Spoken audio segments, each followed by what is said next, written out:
Dubois pour les sommes de toutes les peurs. Je vous retrouve pour notre chronique carnet du cinéma de la semaine, dans cette semaine spéciale John Fitzgerald Kennedy. Je vous ai mis en référence les films les plus importants sur le sujet, dont le film d'Oliver Stone sorti en 1991 et la référence du documentaire qu'il a sorti en 2021 sur l'assassinat de John Fitzgerald Kennedy.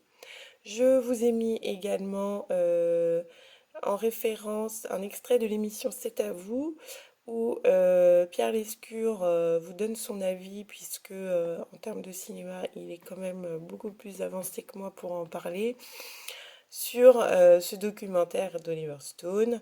Donc la référence c'est C'est à vous l'œil de Pierre sur JFK, un assassinat d'Oliver Stone, sorti en 2021.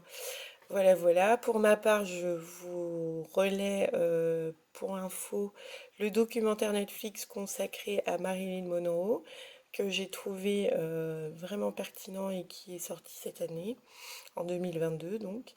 Donc je vous laisse vous y référer et vous faire votre propre avis sur la question. Et le film que je vous présente cette semaine est un film de Billy Wilder que l'on appelle Certains aiment chaud, Some Like It Hot en anglais, où Marilyn Monroe y joue le rôle principal. Toutes les références sont en barre de description sous La peur qu'ils aient numéro 13, ça change pas. Et pourquoi je vous parle de ce film, Certains l'aiment chaud, c'est un des films que je trouve les mieux réalisés pour son époque, assez intéressant puisqu'il aborde la question du chômage pour l'artiste qui cherche un travail désespérément. Et donc Marilyn Monroe est musicienne. Une audition est proposée pour partir jouer avec un orchestre. Dans cet orchestre, il n'y a que des musiciennes qui peuvent auditionner et jouer. Et c'est là que démarre toute l'intrigue de ce film.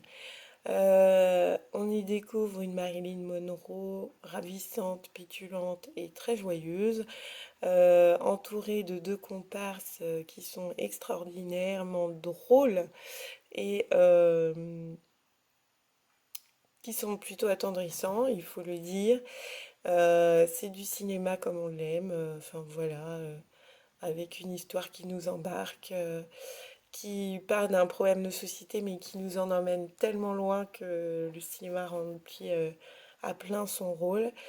Voilà, voilà, donc j'ai juste ça à vous dire sur Certains l'aiment chaud. J'espère que vous irez le regarder et que vous passerez un agréable moment, tout du moins aussi agréable que moi j'ai pu en passer en le visionnant. C'était Laurie Dubois pour ses carnets du cinéma. À bientôt!